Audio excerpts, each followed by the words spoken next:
All right, guys, let's get it. Star Wars NFT. Was it a failure? Why did it fail? Did people like it? Was it a success? Let's do a pack roll and let's talk about it. Funko NFT Star Wars. We've all been waiting for it. Was Star Wars enough to save this?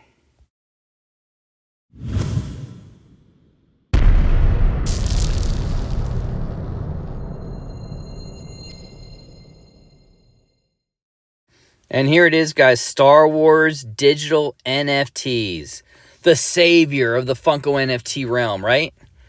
Well, I don't know about that. So here is just to show you, what was left. A lot of packs. This is taking a little snippet. Again, 13 minutes in. You're going right in.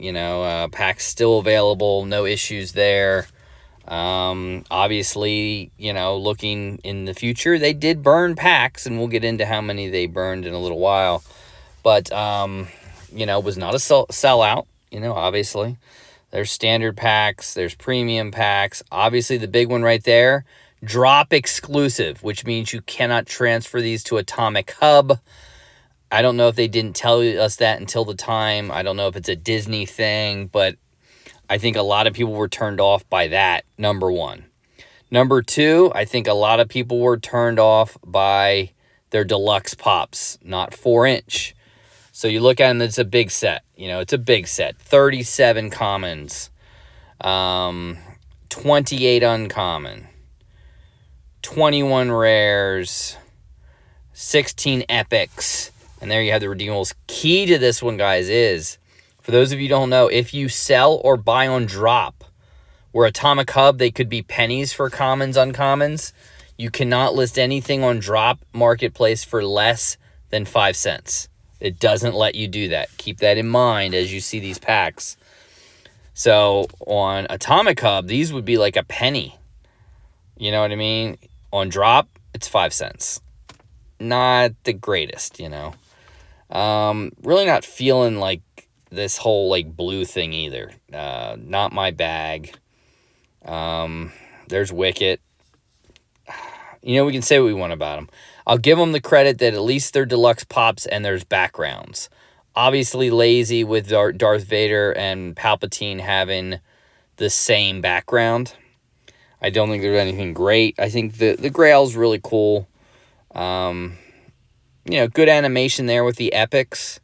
Currently, as of making this video, epics are very inexpensive, about $4 or $5, maybe $6 at tops. So it's not that bad of a set to put together, although you're putting it together on Droppp. Honestly, I might wait for the coin if you're taking any advice from me, simply because there's a cool C-3PO, there's Boba Fett, obviously very cool. There's Wicket, Darth Vader. The cards, fair, But if you're taking any advice to me, honestly, it's that 5 cents minimum really kicks in the nuts because, like I said, uncommons, commons on Atomic Hub are about a penny. A couple cents. Definitely less than 5. So just throwing that out there. It's kind of like the bad thing that are Droppp exclusives. So as we move on, I like the Millennium Falcon on the front of the card. There's a cool rare Boba, another C-3PO, another R2, Wicket. There's a cool Han Solo. I like that. I don't like the whole blue thing. It doesn't really do much for me. But again, we always thought, would Star Wars ever happen? And it did. And I'll tell you right now, even as we make this video, there's the Leia. That is what the royalty looks like. And here we hit a legendary Emperor Palpatine. Kind of cool. I mean, great animation there. Return of the Jedi. Nothing great as far as the redeemable, as far as what it looks like. I think it's pretty basic, but still a cool one. But like I said, a lot of people thought, would Star Wars be able to sell, to save Funko NFTs? Would Star Wars would sell out, right?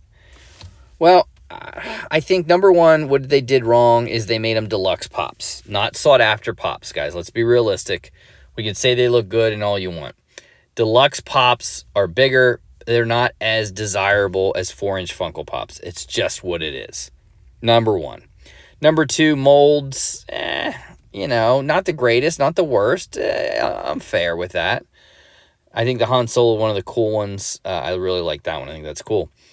But the main problem is it's a Droppp exclusive. You can't transfer these to Atomic Hub in and out. So you're going to spend more money to buy on the secondary market. And it's just, Disney proved it. It's not sought after to do a Droppp exclusive. Maybe that's a Disney thing. I don't know. There's, Greedo would have been a cool one to get, Make a nice Greedo. I do like the Grail. I think the Grail probably my favorite.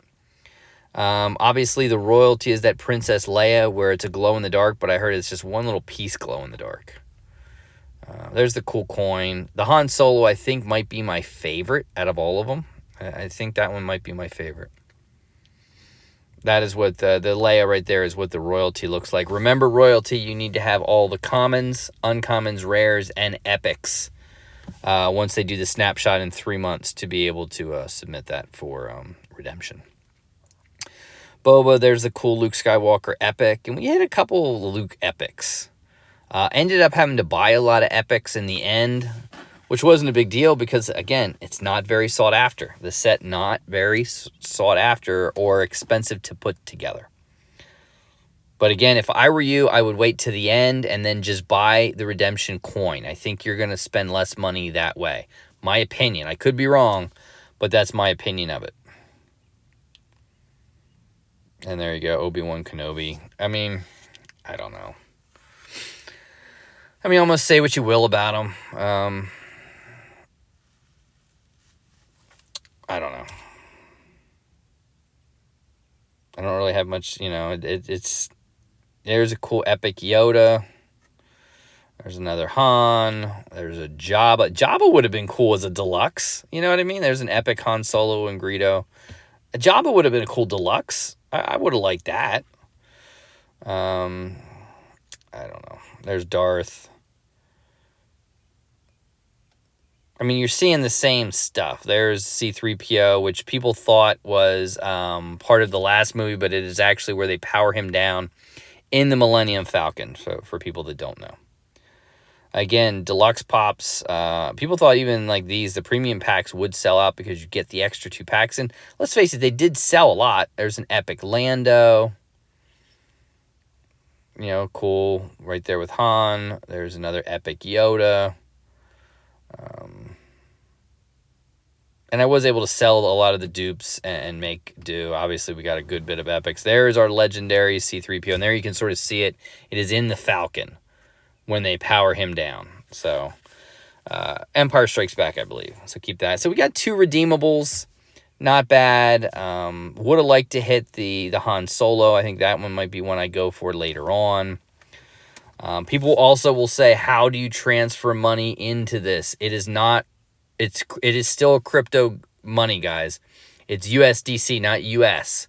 USDC. So my advice, if you want to buy it, go to Coinbase. That might be your best bet. Crypto.com. And then you could transfer in real money, turn it into USDC, and then turn it in if you wanted to get extra money in this. So a lot of people are asking that.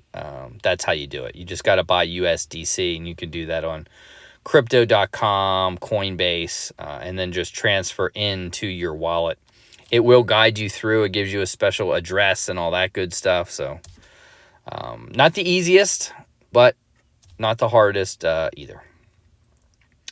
And again, you're seeing the cards. I think where the failure was on this was simply Droppp exclusive. Obviously, Star Wars, we could say there's too many packs, but let's face it, they were going to do that anyway. We all knew that. So I think that's what it was. 35,000 standard, 30,000 premium. And, yeah, I think those are your mess ups. Deluxe, exclusive only to Droppp. And obviously they made a little too much, but it is what it is. I think we would have sold out premium packs if it wasn't a Droppp exclusive. I really do think that they would have done that. But they're our last pack, and you're seeing it. There's a cool Chewbacca. That would have been a cool one. You could have done Chewie and Han together, maybe. I don't know. I would have liked that. Just my opinion. you know. And there's the Princess Leia again from New Hope. Yeah, cool card. You know, and then you move on, and there's another epic C-3PO. And let's see how we did up to this point with completing it. We got the 2 legendaries, and we came in at 69.61% of the set. So, I mean, not bad overall. Yeah. Not a fan of Droppp exclusive only, but it is what it is. Let's show you the numbers. And here you go. They ended up burning 3,156 premium packs and 20,841 standard packs. So they burned a shitload of standard packs. Let's face it, a shitload of them.